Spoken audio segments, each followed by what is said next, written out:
10 ఏళ్లలో కేసీఆర్ గారు ఖమ్మానికి ఏం చేశారు అని ఒక సన్నాసి అంటాడు. ఏం చేశారా? 10 ఏళ్లలో కేసీఆర్ గారు చేసింది ఏమంటే, ఒకసారి గుర్తు తెచ్చుకోండి. 2014లో ఖమ్మం పట్టణం ఎట్లా ఉండే, 23లో ఎట్లా అయింది, ఖమ్మంలో ఎన్ని మెడికల్ కాలేజీలు ఉండే ప్రభుత్వ ఆధ్వర్యంలో 2014కు పూర్వం కాంగ్రెస్ పరిపాలన ఉన్నప్పుడు, తర్వాత ఎన్ని వచ్చినాయి, ఖమ్మంలో ఐటీ హబ్ ఉండేదా, ఖమ్మంలో రోడ్లు ఎట్లా ఉండేది, ఖమ్మంలో ఇక్కడుండే మీ చెరువులు ఎట్లా ఉండేది, మీ గోళ్ళపాడు కాలువ ఎట్లా ఉండేది, ఒక్కసారి గుర్తు తెచ్చుకోండి.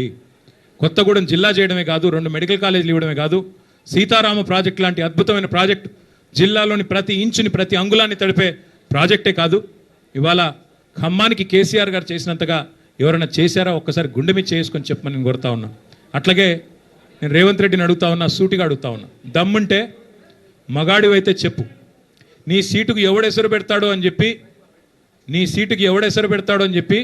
ఇవాళ డిప్యూటీ సీఎం బట్టి విక్రమార్క, అదేవిధంగా రెవెన్యూ మంత్రి పొంగులేటి, అట్లాగే ఉత్తమ్ కుమార్ రెడ్డి ఇరిగేషన్ మంత్రి, వీళ్ళ ఫోన్లు నువ్వు ట్యాప్ చేయట్లేదా? ఈరోజు చెప్తావా? నీ మనవాడి మీద ఒట్టేసి చెప్తావా బయటకు వచ్చి, నేను వీళ్ళ ఫోన్లు ట్యాప్ చేయట్లేదని? వీళ్ళ రాష్ట్రంలో వేలాది ఫోన్లు ట్యాప్ చేస్తున్నమాట వాస్తవం కాదా? చెప్తావా? లై డిటెక్టర్ ముందు కూర్చొని చెప్తావా? మగాడివైతే రా, బయటకు వచ్చి ఒట్టేసి చెప్పు దమ్ముంటే. చేసేది దౌర్భాగ్య పనులు, గలీజ్ పనులు, మీదికి వెళ్ళి పెద్ద పెద్ద మాటలు. ఒక గల్లీ రౌడీలాగా ఢిల్లీకి పోయి సిల్లీ మాటలు మాట్లాడిన ముఖ్యమంత్రికి నేను ఒకటే చెప్తా ఉన్నా, 50 సార్లు పోయావు ఢిల్లీకి, దాదాపు ఇంకోసారి అయిపోతే 50, హాఫ్ సెంచరీ, 50 పైసలు వచ్చినాయి నువ్వు 50 సార్లు పోతే. పోవడం, చీకట్లో మోడీ కాలు పట్టుకోవడం, చీకట్లో అమిత్ షా కాలు పట్టుకోవడం, రాహుల్ గాంధీ ఏమో దేక్తలేడు, నిన్ను అపాయింట్మెంట్ ఇస్తలేడు.